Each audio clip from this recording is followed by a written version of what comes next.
I want my alone time to feel very nourishing. I want my alone time to be really intentional and not like I'm running away from parenting and having it fill me up instead of numbing me out. Do you know in your bones that you're meant for a life that feels free and expansive? Are you ready for a conscious relationship that honors every facet of who you are as a woman, partner, mama, professional, and everything in between? If so, you're in the right place. I'm Kaya Dawn, a conscious relationship and shadow work guide who helps high-achieving, spiritual-minded women trust their body's wisdom and create partnerships where they feel just as supported as they are supportive. Lace up those sneakers, babe, and let's go on a hot girl walk together to dish about what it means to be the woman behind it all.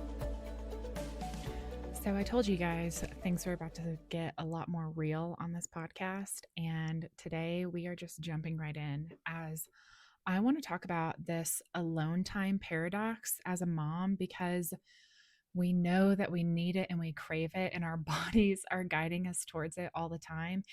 And at the same time, we feel guilty about it because we want to spend time with our babies or our partners or what have you. And so that's what we're going to be talking about today, because I've been sitting with this a lot recently, especially over this last weekend as my daughter was out of school, right? And we spent the entire weekend together, and it's so beautiful and it's so sweet and I love it. And she's my baby. And at the same time, I need a break, right? It gets to be a lot. And I notice how I start to get really kind of like short and snippy. And I feel terrible because she just wants to play with me, right? My baby doll just wants me. And yet at the same time, my nervous system is maxed out. I hit my limit. And I recognize this pattern that it pushes me into a shadow state, specifically the shadow of division, which is my seventh gene key in my life's work sphere shadow, right? It is this aspect about driving a wedge between me and someone else or me and myself, right? It's the shadow of division. But you want to know what's absolutely wild is this is my daughter's purpose sphere. This is her core stability, the seventh gene key, which means she also has the 13th gene key in her radiance, while the 13th gene key is in my evolution sphere. And the seventh gene key, once again, is in my life's work sphere. And so we are opposites in ways, but we're also deeply the same. And she's just a sweet little baby. She wants to be with her mama, but mama likes alone time and mama wants it. And mama also likes to work and talk to my friends and be an independent person. And so we're just going to be talking about the paradox and the nuance of what it means to be an individuated human while also having this sweet little baby, like your heart literally living outside of your body, that of course they want you. Of course they want to spend time with you. Of course they want to laugh and play and tickle and do all the things. And maybe I'm speaking to just my age group of daughter, right? She's 8. But I know that you've probably experienced this too if you have children of pretty much any age. Like you have gone through that phase before, and it's sweet and it's precious and it doesn't last forever. Yet we have our own limits as well. And so there's just so much paradox here of what it means to be a human and experience this full spectrum of emotions. And so let's talk about it today as we are the women behind it all. And so I talked in my last episode about how I'm noticing I really do need more alone time, and I'm starting to shift my priorities or my routine into staying up late so I can get that. Because what I noticed was whenever I was hanging out with her this weekend is that I deferred her to a screen so that I could be on a screen. And I freaking hate that. I don't want to do that. I don't want to teach her those habits. I don't want that to be a pattern that we're creating to where she learns that screens are more important than presence or being creative and going outside and playing in the neighborhood and finding friends. And of course, I do my best to have balance, and we have screen time limits, and I make her go outside and go explore and figure it out. And learn how to also play independently, which she kind of hates because she's an only child. But at the same time, in those moments to where she doesn't want to play outside, she doesn't want to go do that, she doesn't want to do this, and I don't want to play with her or engage with her because I've hit my limit. My body is telling me I need some time to recalibrate and be in my own energy, and I'm recognizing how I'm being short and snappy with her, or just like slowly shutting down and becoming a zombie. It's hard. It's hard to navigate, it's hard to deal with, and it makes me wonder, am I hurting her when I put up this wall because I need a break? Is she internalizing this as rejection? Is she going to carry this wound of my mom doesn't want to be with me later into life? And maybe that's extreme. And maybe it's not necessarily true. Yet I want to acknowledge that these thoughts come up, right? There's fear, there's shame, there's guilt, there's disappointment in myself about this because I want to give my baby the best of me all the time. And there's the nuance of being a human that has limits. And so I feel like this is a really important conversation to have because I know I'm not the only mom who experiences this. And what I keep coming back to in this regard, because I know that shaming and judging myself isn't helpful. I know that shaming and judging myself for letting my daughter have screen time whenever I need a break isn't helpful.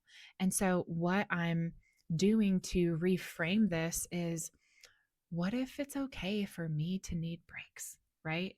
And I do know this, and I've shared this with other clients or friends or people, and it's totally okay.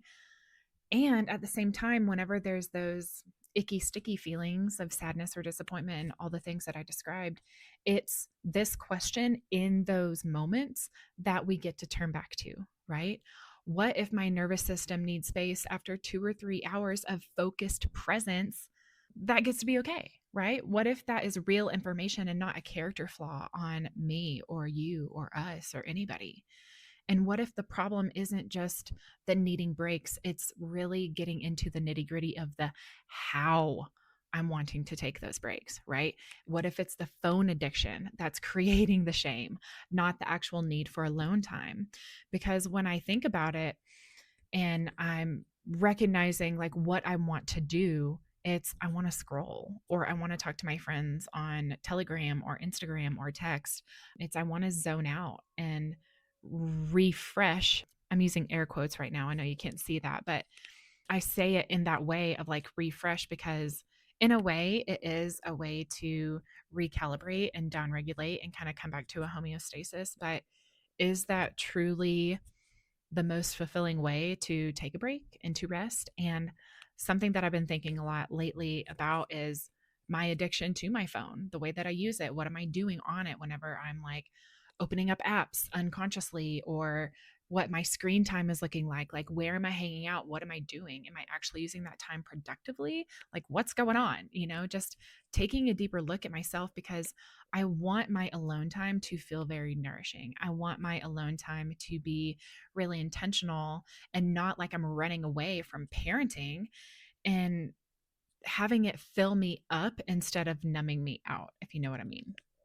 So, I guess the whole point of this episode is to really talk about this paradox of what it means to be a human, to be a parent, to be a mother, and to really nurture yourself and come back home to yourself. And I feel like the realization that's forming for me is the difference between alone time that's actually restorative and alone time that just distracts you from either yourself or your family or what have you. And so when you look at it, one creates more capacity for presence, and the other creates more guilt and disconnection. And it's just something to be aware of.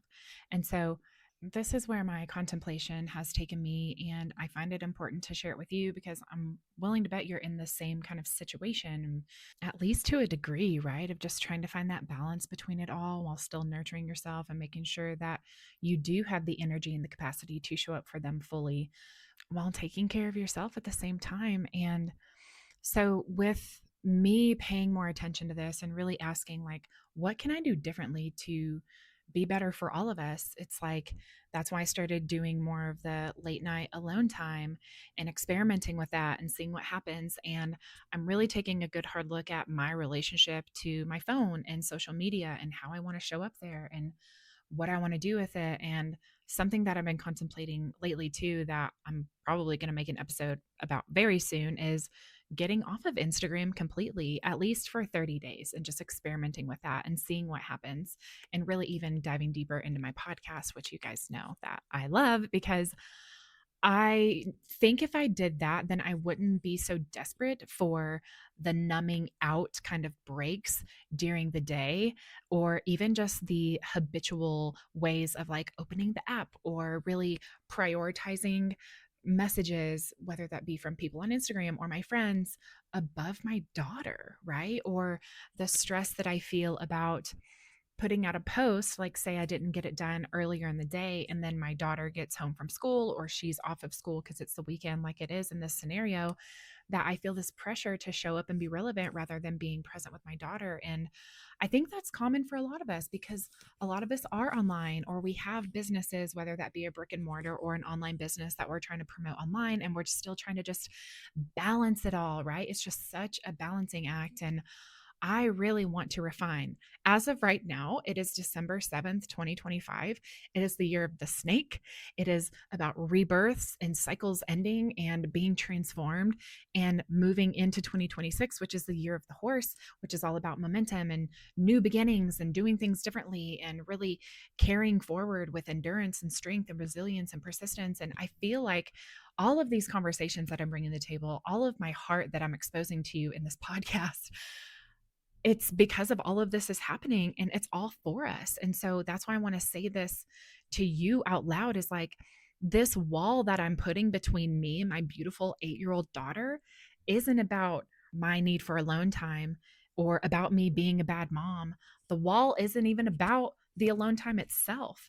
The wall is about me not honoring what I actually need. So I end up taking what's available, which is guilt inducing, it's phone scrolling, fake alone time.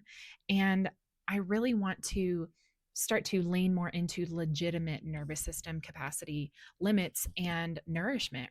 The fact that I can hold deep focused presence for 2 to 3 hours before I need to regulate and restore is great information for me to have. Same for you. Maybe your limit's less, maybe your limit's more, but that is real. And I feel like this is what's true for me and my design. Also, I recognize that my phone addiction is a coping mechanism. So I use screens to check out because I'm not giving myself the real alone time needed to create, process, restore, rest, get outside, move my body, get sunshine, et cetera, et cetera. And so the first one, it's not really a problem, right? It's just information about how my nervous system works, which I am so grateful to be aware of. But the second one, that's where things get more sticky. And that's what's creating this shame spiral. And so I'm sharing it with you because maybe you're recognizing this as well, right? And so I see the pattern that's running is every time I feel that wall go up with AZ, it's likely because I'm overstimulated, I'm under resourced because I'm not getting the real rejuvenation that I need, or what have you. Rejuvenation can also be in regard to like moving my body. Like maybe her and I can go on a run and she can ride her I can run, she can ride her bike, and that would be restorative, right? Movement, energy, air, sunshine, all the things. Or the pattern I see that's not working is I'm reaching for the wrong kind of break, which is turning to my phone to get distracted rather than actual restoration. And then I'm pushing onto her all of these less than ideal patterns that I don't want to repeat, whether that be around screen time and availability and presence, but also I recognize it comes through in like work and worth and money, because oftentimes I'm like, I need to work, I need to create a podcast, or I need to do some planning, or I need to put out a post. And it's just like, it's coming from this lower frequency place that I don't want to keep repeating. And so the question isn't, am I a bad mom for needing breaks? Because I know that I'm not, because I know that those are valid and we all need breaks.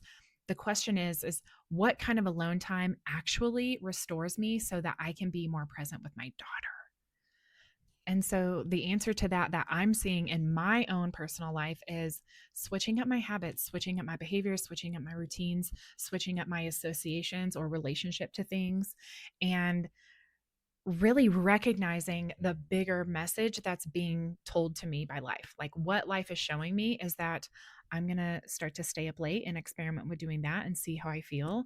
I'm going to probably delete Instagram for 30 days coming soon to just see how I can go all in on my podcast and just see what happens with not having that addiction to turn to all the time, which is kind of sad because I do love Instagram and I do love sending funny memes and videos and messages to my friends, but it's okay. There's a workaround for that.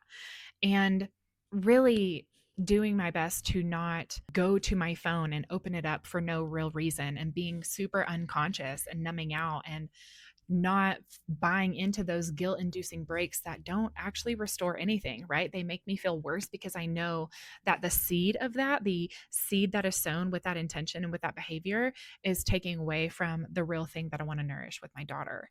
And so, what I want you to know if you're listening to this is that you know what you want or need to do too. Your body is telling you, your heart is telling you, your awareness is telling you, your feelings, your recognition of the patterns is showing you everything you need to know. And just like me, it's probably been telling you for a while now. And maybe it's not about late night, staying up late, alone time like me. Maybe it's early morning solo walks. Maybe it's being in your car for 20 minutes before you go inside your house. Or maybe it's actually saying no to plans so that you can actually have a Saturday to yourself. I mean, hallelujah. And if you feel a little terrified or icky sticky about doing this, because what if that makes you selfish? I want to remind you of what's actually true, or at least what I'm choosing to believe. And that is that you have nervous system limits for a reason. It's a beautiful thing. And by recognizing these patterns, you're starting to see what life is actually trying to show you and how you can start to establish more healthier, aligned patterns that make you feel good about how you're utilizing your time and your energy so that you can be more present with your family, so that you can let go of the distractions and the addictions that aren't serving you anymore. Because there's a difference in honoring your needs and your capacities and hiding from your life or from your kids.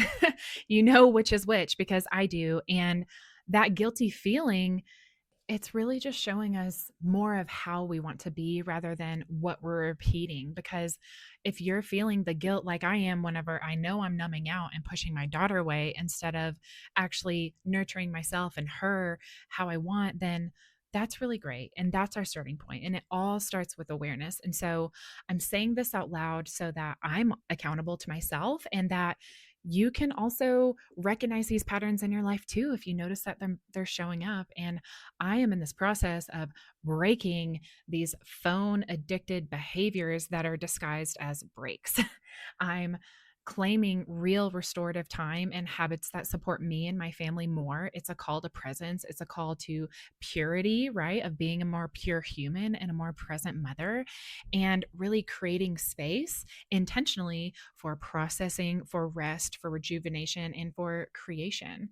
And so that is going to look like putting the phone in a basket during the day. Like, honestly, you guys, I want to lose my phone. I want to be unavailable to all of the noise. I mean, I love my mom and I love my friends who reach out to me, but it's like they can wait. Most oftentimes, things aren't super urgent. And so I just want to be more present in my life and with my daughter and see what happens and be really nourishing to our family unit and go out and have fun and really grow together in ways that are so cherishing because she's not going to be little for long. I don't know how old your kids are or if you even have kiddos, but I'm sure this can apply to, other intimate relationships that you have. And so I want to invite you to try your version of this true alone time restoration and really flipping this paradox and recognizing what this paradox is trying to show you so that you can live with more peace and freedom and truth and purity and presence with who you want to be present with. And so this is it for today. I hope you got a lot out of this episode. I hope you feel my heart. I hope you feel yourself. I hope you know that you're not alone. I hope that you know that we're all just figuring it out and doing the best that we can. And the more awareness that we can practice on what our life and our bodies are trying to show us, the better we can be for ourselves and for others. So I love you so much. Thank you again for being here. You're incredible. Keep going. You're doing a great job. And I can't wait to catch you soon. But as always, be brave, not perfect. And I'll talk to you again later. I hope this episode reminded you that life and love are supposed to feel safe and expansive, and gave you clarity on the next right step you can take in your relationship. If so, please take 30 seconds to leave a review. Each one helps get this content into the ears and hearts of women just like you. I'm excited to hang out again soon, having more conversations on how to create the relationships you've always dreamed of. Keep following what feels expansive, babe. You're so worthy of it all.